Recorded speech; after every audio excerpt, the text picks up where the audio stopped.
برسالة من اختصه من بين الأنام بجوامع الكلم وجواهر الحكم صلى الله تعالى عليه وعلى آله وصحبه وبارك وسلم ما نطق اللسان بمدحه ونسخ القلم أما بعد فقد قال الله تبارك وتعالى في كلامه المجيد والفرقان الحميد أعوذ بالله من الشيطان الرجيم بسم الله الرحمن الرحيم واتبعوا ما تتلو الشياطين على ملك سليمان وما كفر سليمان ولكن الشياطين كفروا يعلمون الناس السحر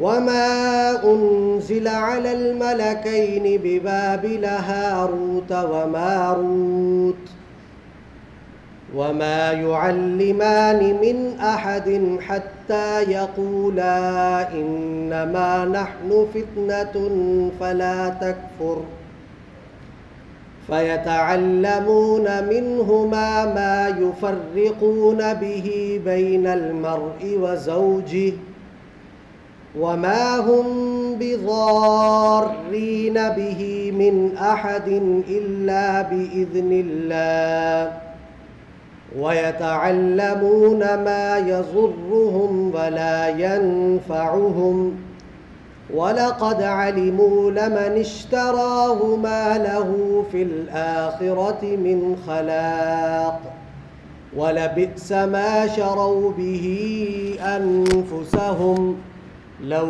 كانوا يعلمون وقال في موضع آخر ولا يفلح الساحر حيث أتى قال النبي صلى الله عليه وسلم اجتنبوا السبع الموبقات قالوا يا رسول الله صلى الله عليه وسلم وما هن قال صلى الله عليه وسلم الشرك بالله والسحر وقتل النفس التي حرم الله إلا بالحق وأكل الربا وأكل مال اليتيم والتولي يوم الزحف وقذف المحصنات المؤمنات الغافلات أو كما قال عليه الصلاة والسلام صدق الله العظيم وصدق رسوله النبي الكريم ونحن على ذلك لمن الشاهدين والشاكرين والحمد لله رب العالمين. تمام احباب عقیدت اور محبت کے ساتھ درود شریف پڑھیں.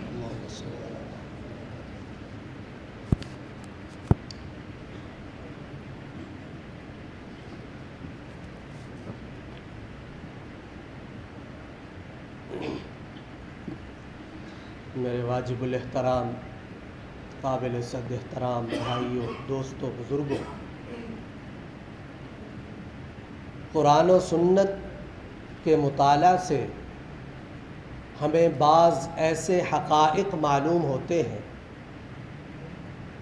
اور بعض ایسے اعمال معلوم ہوتے ہیں کہ جن کو اللہ رب العزت نے ناپسندیدہ قرار دیا.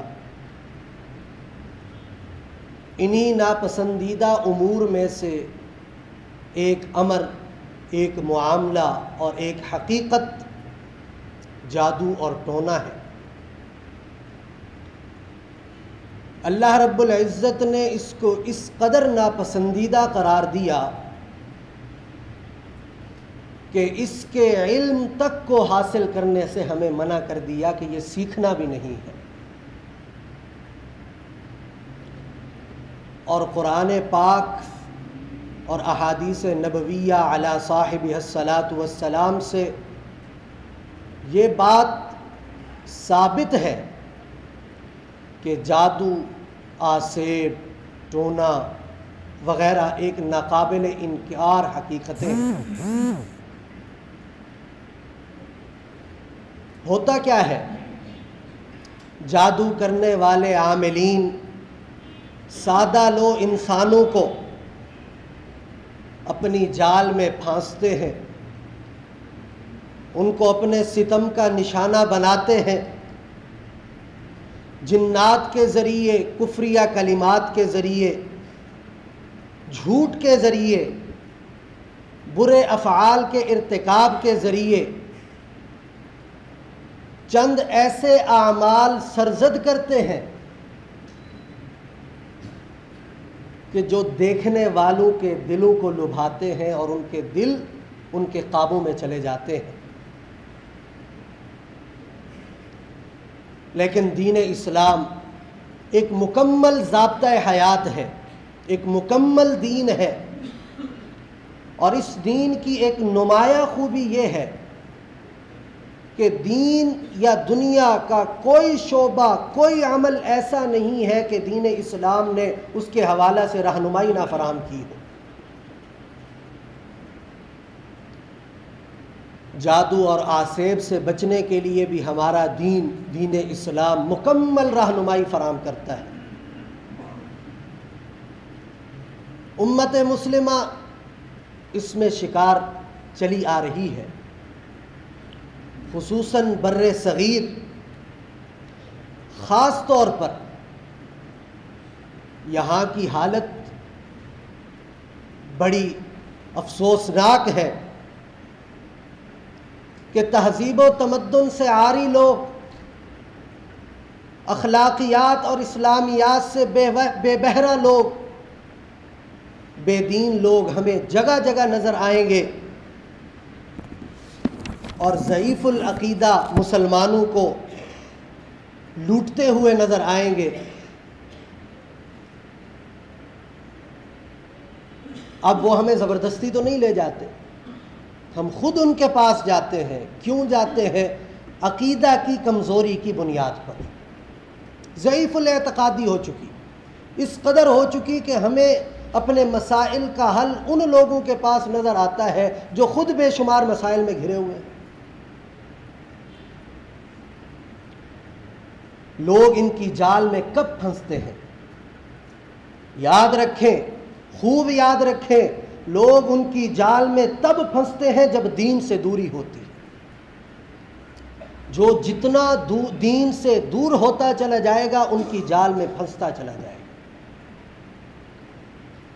جادو اور ٹونے کی طرف دھیان ہی تب جاتا ہے جب دین سے دھیان ہٹتا ہے۔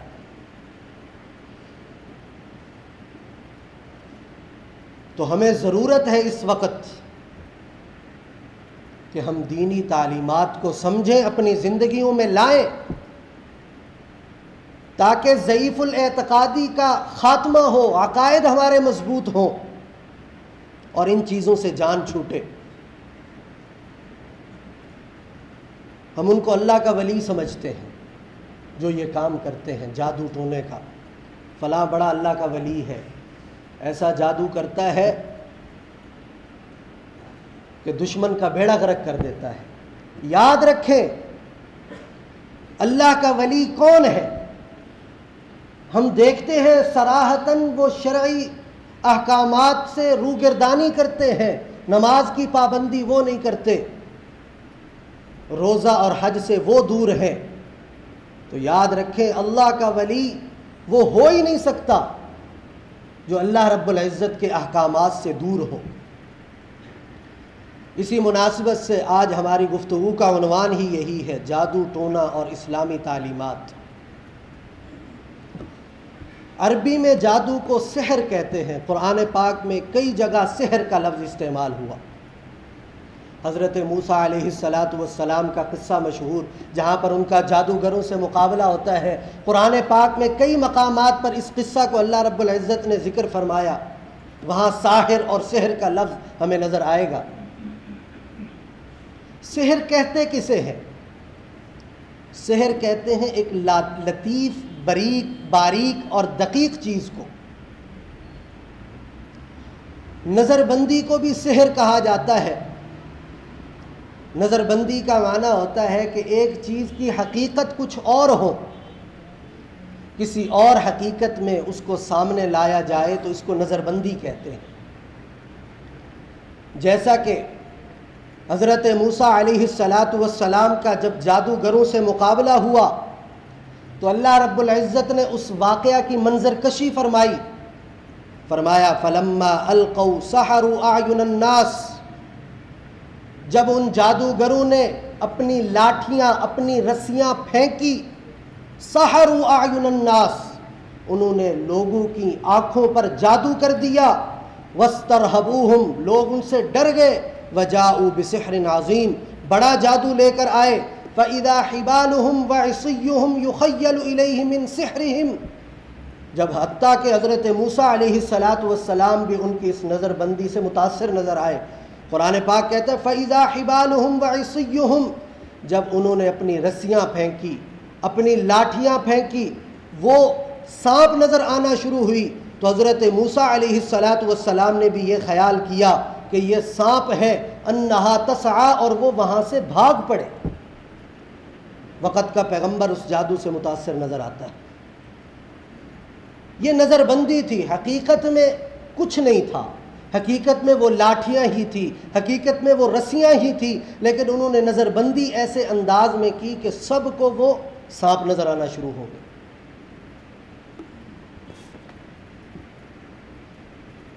اور شرعی معنی جادو کسے کہتے ہیں، سحر کسے کہتے ہیں؟ علامہ بیضاوی رحمہ اللہ فرماتے ہیں کہ جس کام کو انسان خود نہ کر سکے اور وہ شیطان کی مدد اور تقرب کے بغیر ممکن نہ ہو، اور اس کام کے لیے شیطان کے شر اور خبث سے نفس کی ضرورت پڑے، اس کو جادو کہتے ہیں۔ ہر جگہ خبث ہی خبث، شیطان کا تقرب، تو اس سے جادو، کرامت اور معجزہ کے درمیان فرق واضح ہو گیا۔ جادو ہوتا ہے شیطان کے قرب سے، کرامت ظاہر ہوتی ہے اللہ رب العزت کے قرب سے، اور معجزہ انبیاء کو عطا کیا جاتا ہے، وہ بھی اللہ رب العزت کے قرب سے۔ تو اس سے ایک اور چیز بھی معلوم ہوئی کہ اگر مختلف ہیلوں سے، آلات اور دواؤں سے یا ہاتھ کی صفائی سے کوئی عجیب و غریب کام کر دیا جائے تو وہ اس مضموم سحر میں نہیں آئے گا۔ اور علامہ تفتازانی رحمہ اللہ فرماتے ہیں کہ سحر کیا ہے؟ فرمایا کسی خبیث شخص اور بدکار شخص کے مخصوص عمل کے ذریعہ غیر معمولی اور خارق عادت، عام عادت کے خلاف کوئی چیز ظاہر ہو جائے تو اس کو جادو کہتے ہیں۔ اور جادو اہل حق کے نزدیک ایک مسلمہ حقیقت ہے جس کے عقلاً بھی ثبوت ہے، قرآن و سنت سے بھی اس کا ثبوت ہے۔ جادو ایسے ہی حق ہے جیسے ہم نظر بد کو حق کہتے ہیں، کہتے ہیں بچے کی تعریف ہوئی نظر لگ گئی، یہ بھی حق ہے۔ اس لیے ضروری ہے کہ کسی چیز کی تعریف جب کریں تو ماشاء اللہ کہیں تاکہ ہماری نظر بد سے وہ چیز محفوظ رہے۔ قرآن سے اس کا ثبوت امام جریر رحمہ اللہ فرماتے ہیں کہ جب حضور علیہ السلام نے فرمایا کہ حضرت سلیمان علیہ السلام اللہ کے پیغمبر ہے تو یہود کو بڑا تعجب ہوا، انہوں نے اعتراض کرنا شروع کر دیا۔ قال بعض الاحبار الیہود، بعض یہودی عالموں نے کہا الا تعجبون من محمد، کیا تمہیں محمد پر تعجب نہیں ہوتا؟ یزعم، وہ گمان کرتا ہے، ان ابن داود کان نبیا، کہ ابن داود یعنی حضرت سلیمان علیہ السلام اللہ کے پیغمبر ہے، اور پھر انہوں نے خود فیصلہ سنایا کہ حضرت سلیمان علیہ السلام کون ہے؟ ما کان الا ساحرا، ان کے مطابق حضرت سلیمان علیہ السلام نبی نہیں تھے بلکہ جادوگر تھے۔ تو اللہ رب العزت نے بڑی تفصیلی آیت کے اندر سورۃ بقرہ میں وضاحت بیان فرمائی کہ حضرت سلیمان علیہ السلام اللہ کے پیغمبر تھے، جادوگر نہیں تھے، اور ان کی قوم میں جو جادو نظر آتا ہے وہ حضرت سلیمان علیہ السلام کی وجہ سے نہیں بلکہ شیاطین کے اتباع کی وجہ سے ہے۔ فرمایا وَاتَّبَعُوا مَا تَتْلُو الشَّيَاطِينُ عَلَى مُلْكِ سُلَيْمَانَ، کہ اس قوم نے شیاطین کی اتباع کی حضرت سلیمان علیہ السلام کے عہد میں۔ وَمَا كَفَرَ سُلَيْمَانَ، حضرت سلیمان علیہ السلام نے یہ کفر نہیں کیا، وَلَكِنَّ الشَّيَاطِينَ كَفَرُوا، بلکہ کافروں نے یہاں پر شیاطین نے یہاں پر کفر کیا۔ اور آگے فرمایا وَيُعَلِّمُونَ النَّاسَ السِّحْرَ، لوگوں کو جادو سکھایا، اور ایک ذریعہ ان کے جادو کا یہ تھا۔ دوسرا اللہ رب العزت نے ان کے امتحان کے لیے 2 فرشتے بھیج دیے، وَمَا أُنزِلَ عَلَى الْمَلَكَيْنِ بِبَابِلَ هَارُوتَ وَمَارُوتَ، 2 فرشتے اللہ رب العزت نے بھیجے جو ان کو جادو سکھایا کرتے، باب المقام پر ہوتے، وہ بھی ایسے ہی جادو نہیں سکھاتے۔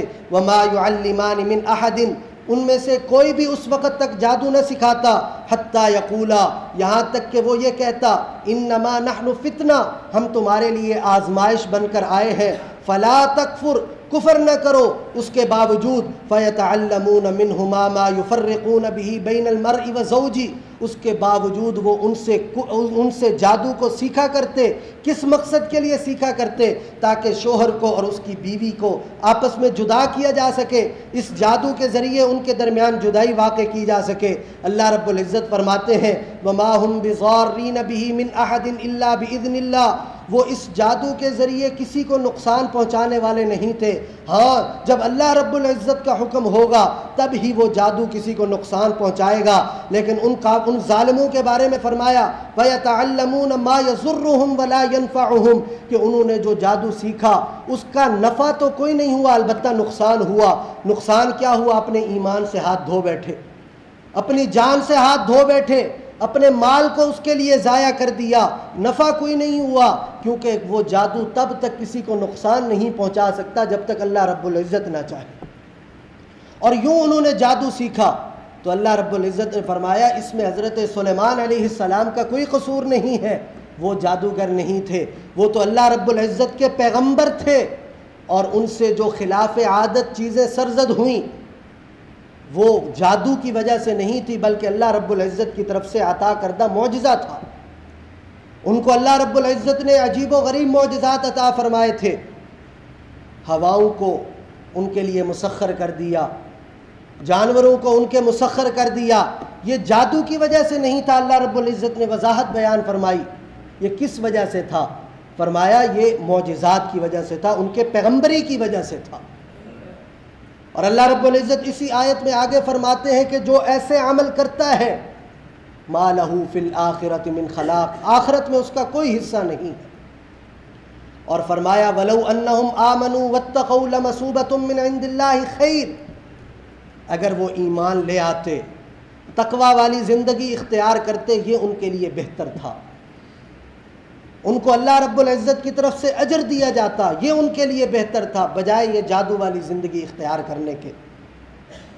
دوسرا ثبوت قرآن پاک سے جادو کی حقیقت کے بارے میں سورۃ الفلق ہم پڑھتے ہیں وَمِن شَرِّ النَّفَّاثَاتِ فِي الْعُقَدِ، اللہ رب العزت ہمیں دعا سکھا رہے ہیں کہ پھونک مارنے والیوں کے شر سے پناہ مانگو، جو گروہوں میں پھونک مارتی ہیں۔ تو اس سے معلوم ہوا کہ اگر جادو کی حقیقت نہ ہوتی تو اللہ رب العزت اس کے شر سے پناہ کا ہمیں حکم نہ دیتے۔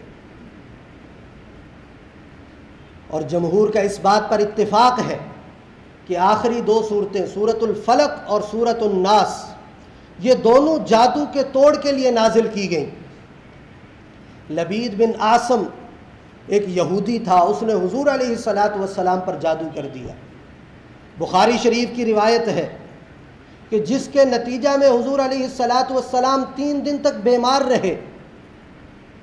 حضرت عائشہ صدیقہ رضی اللہ عنہا سے روایت ہے کہ رسول اللہ صلی اللہ علیہ وسلم پر جادو کا اثر ہو گیا۔ کیسا اثر ہوا کہ کئی مرتبہ حضور صلی اللہ علیہ وسلم نے کوئی کام نہ کیا ہوتا اور فرمایا کرتے میں نے یہ کیا ہے۔ بیماری کے عالم میں ایک مرتبہ فرماتی ہیں میرے پاس آئے اور اللہ رب العزت سے دعا کرنے لگے اور مجھے کہا کہ اے عائشہ میں نے اللہ رب العزت سے جو بھی دعا کی اللہ تعالیٰ نے قبول کی. میں نے اس بیماری کا سبب پوچھا تو میں کیا دیکھتا ہوں, 2 آدمی ایک میرے سرہانے کی طرف ہے ایک پاؤں کی طرف ہے, اللہ رب العزت نے مجھے دکھائے.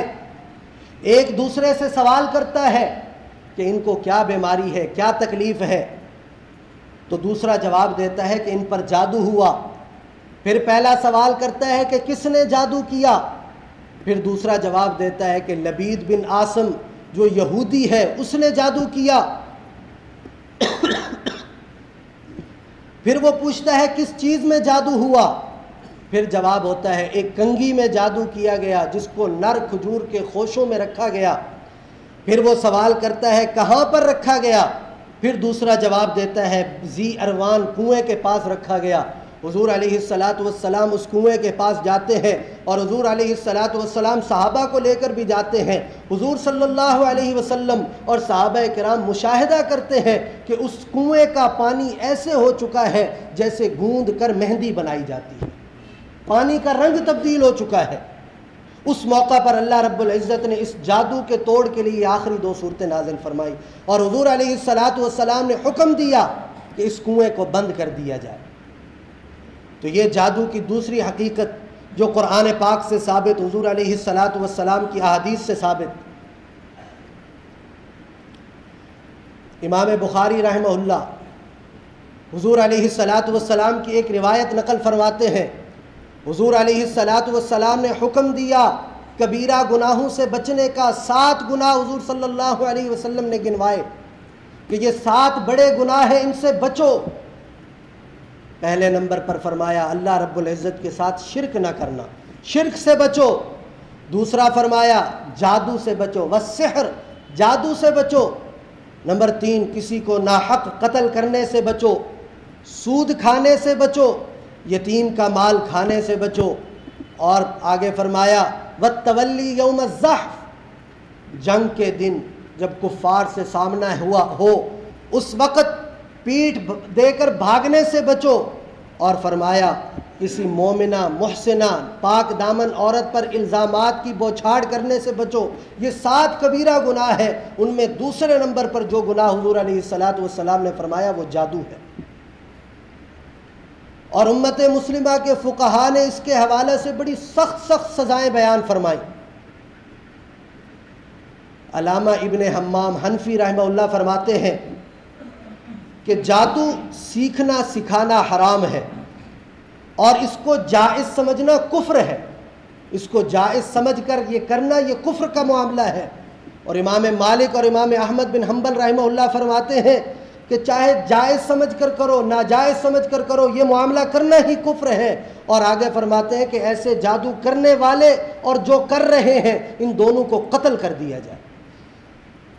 اور حضرت جندب رضی اللہ عنہ حضور علیہ السلام سے ایک روایت نقل فرماتے ہیں کہ جادوگر کی سزا کیا ہے. فرمایا اس کی حد یہ ہے کہ اس کو تلوار کے ساتھ قتل کر دیا جائے. اور امام شافعی رحمہ اللہ فرماتے ہیں جب تک ساحر اس کے مباح ہونے کا عقیدہ نہ رکھے تو وہ کبیرہ گناہ کا ارتکاب کرنے والا ہے. جب وہ اس کو مباح سمجھ لے اور جائز سمجھ لے تو اب وہ کفریہ کام کر رہا ہے. اس کے علاوہ بھی بے شمار محدثین فقہائے کرام اور مفسرین نے بڑی سخت سزائیں بیان کی. یہ ساری سزائیں اس بات کی علامت ہیں کہ یہ انتہائی درجے کا قبیح عمل ہے. اسلام نے اس جادو سے بچنے کی تدابیر بھی ہمیں سکھائی ہیں. سب سے بڑی تدبیر گزشتہ جمعہ کے اندر جو میں نے عرض کیا اللہ رب العزت پر توکل. آج کیا ہوتا ہے کوئی بھی مسئلہ ہوا سر میں درد ہوا جی جادو ہو گیا, کاروبار میں نقصان ہوا جی جادو ہو گیا. جادو اتنا عام بھی نہیں ہے اور اتنا مؤثر بھی نہیں ہے جتنا ہم نے سمجھ لیا کہ ہر معاملے میں ہمیں جادو نظر آتا ہے. یہ کیوں آتا ہے کہ اللہ رب العزت پر توکل کمزور ہے. عقیدے کو مضبوط کرنے کی ضرورت ہے. کیوں؟ اس وجہ سے کہ یہ جادو شیطانی عمل ہے اور اللہ رب العزت کا واضح ارشاد ہے ان عبادی لیس لک علیہم سلطان، کہ میرے جو نیک بندے ہیں ان پر شیطان کا کوئی زور نہیں چلتا۔ اور شیطان کا اپنا اقرار ہے کہ اے اللہ میں آپ کی ساری مخلوق کو گمراہ کروں گا، الا عبادک منہم المخلصین، مگر جو آپ کے نیک بندے ہوں گے ان پر میرا کوئی زور نہیں چلتا۔ اور اللہ رب العزت فرماتے ہیں ان کید الشیطان کان ضعیفا، یہ جادو بھی شیطان کی مکروں میں سے، تدابیر میں سے ہے، اور اللہ تعالیٰ فرماتے ہیں شیطان کی تدبیریں بڑی ضعیف ہیں۔ کس پر اثر کرتی ہیں؟ جو خود ضعیف ہو، جس کا عقیدہ ضعیف ہو، کمزور ہو، اس پر اثر کریں گی۔ عقیدے کو مضبوط کر لیں تو انشاءاللہ العزیز اس کی تدبیریں بھی ہم سے دور ہوتی چلی جائیں گی۔ اور آج ہماری کمزور اعتقادی کا، ضعیف الاعتقادی کا عالم یہ ہے کہ اللہ پر توکل نہیں ہے، رنگ برنگے دھاگے باندھے ہوئے ہیں، انگوٹھی کے اندر مختلف قسم کے نگ ڈالے ہوئے ہیں، مختلف پتھروں کے، جی یہ ہماری حفاظت کریں گے، فلاں بابا نے کہا کہ یہ تمہارا نگ تمہارے حساب سے ہے، اس حساب سے تمہاری حفاظت ہوگی۔ تو اللہ رب العزت پر توکل کہاں گیا؟ تو سب سے بڑی ضرورت ہمیں اس وقت اللہ رب العزت پر توکل کرنے کی ہے، اور اللہ رب العزت نے فرمایا وَمَن يَتَوَكَّلْ عَلَى اللَّهِ فَهُوَ حَسْبُهُ، جو اللہ رب العزت پر توکل کرتا ہے اللہ ہی اس کے لیے کافی ہے۔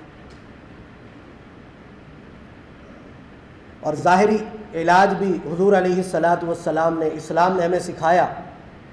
امام بخاری اور امام مسلم دونوں نے ایک روایت نقل کی، حضور علیہ السلام نے فرمایا جو شخص 7 عجوا کی کھجوریں صبح کے وقت استعمال کرے گا، پورا دن وہ جادو سے بھی محفوظ رہے گا، زہر سے بھی محفوظ رہے گا، نہ جادو اثر کرے گا نہ زہر اثر کرے گا۔ اسی طرح کلونجی کے دانوں میں بھی اللہ حضور علیہ السلام نے فرمایا کہ موت کے علاوہ ہر بیماری کا علاج ہے۔ اسی طرح سورۃ الفاتحہ کو سورۃ الشفا کہا گیا۔ کوئی اثرات معلوم ہو خود اپنے اوپر دم کر لیں، بجائے ڈھونگی پیروں کے پاس جانے کے، بجائے کالے جادو والے باباؤں کے پاس جانے کے، اپنے اوپر خود، ہر ایک کو سورۃ فاتحہ آتی ہے، اپنے اوپر خود دم کر لیں۔ سورۃ البقرہ خصوصاً آخری 2 آیات اکثیر مانی گئی ہیں جادو کے علاج کے لیے، اور حضور علیہ السلام سے باقاعدہ ثبوت ہے کہ حضور صلی اللہ علیہ وسلم آخری 2 صورتیں سورۃ الفلق اور سورۃ الناس پڑھ کر خود پر دم کیا کرتے تھے۔ تو یہ مختلف اعمال ہیں، اب ان میں سے کوئی عمل بھی ایسا نہیں ہے کہ ہمیں کسی دوسرے کے پاس جانا پڑے۔ سورۃ الفاتحہ ہر ایک کو آتی ہے، سورۃ الفلق اور سورۃ الناس ہر ایک کو آتی ہے۔ عقیدہ مضبوط کرنے کی ضرورت ہے، اللہ رب العزت پر توکل مضبوط کرنے کی ضرورت ہے۔ انشاءاللہ العزیز یہ سارے جنات کے اثرات، یہ سارے آسیب، یہ سارے جادو ٹونے ہم سے دور ہوتے چلے جائیں۔ اور یہ دم کرنا یہ اسلام میں ممنوع نہیں ہے۔ حضور علیہ السلام نے خود فرمایا کہ مجھ پر اپنے جو دم تم کرتے ہو، جو کلمات پڑھتے ہو، مجھ پر پیش کرو، اگر ان میں کوئی شرکیہ کلمات نہیں ہے تو تمہیں اس کی اجازت ہے۔ تو آج کی پوری گفتگو کا خلاصہ کیا نکلا؟ خلاصہ کلام یہ ہے کہ جادو کی حقیقت ہے، قرآن و سنت سے ثابت ہے، اور ہمارے لیے کیا ضروری ہے؟ اپنے عقیدے کو مضبوط کریں، اللہ رب العزت پر توکل کو مضبوط کریں۔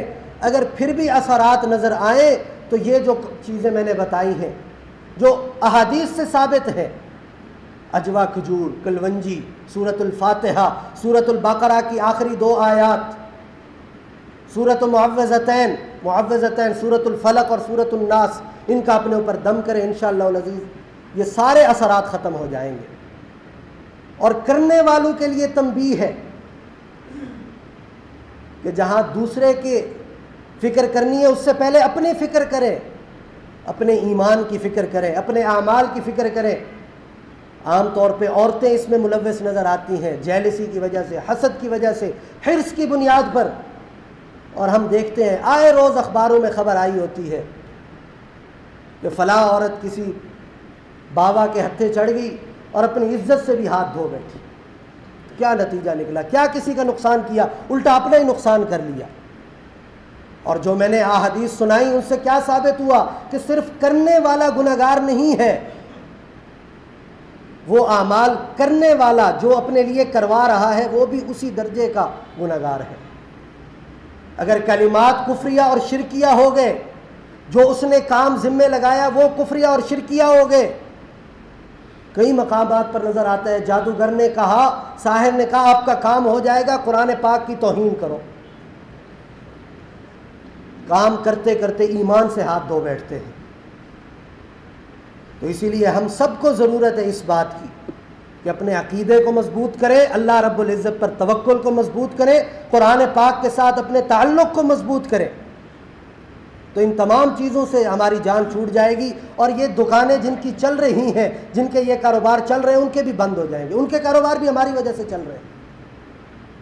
تو اللہ رب العزت سے دعا ہے اللہ تعالی ہم سب کو جادو، ٹونا، آسیب اور ہر قسم کی بیماری سے محفوظ رکھے، اور ہمیں قرآن و سنت کے ساتھ مضبوطی والا تعلق نصیب فرمائے، اور ضعیف الاعتقادی سے بچنے کی توفیق عطا فرمائے۔ وآخر دعوانا الحمدللہ رب العالمین۔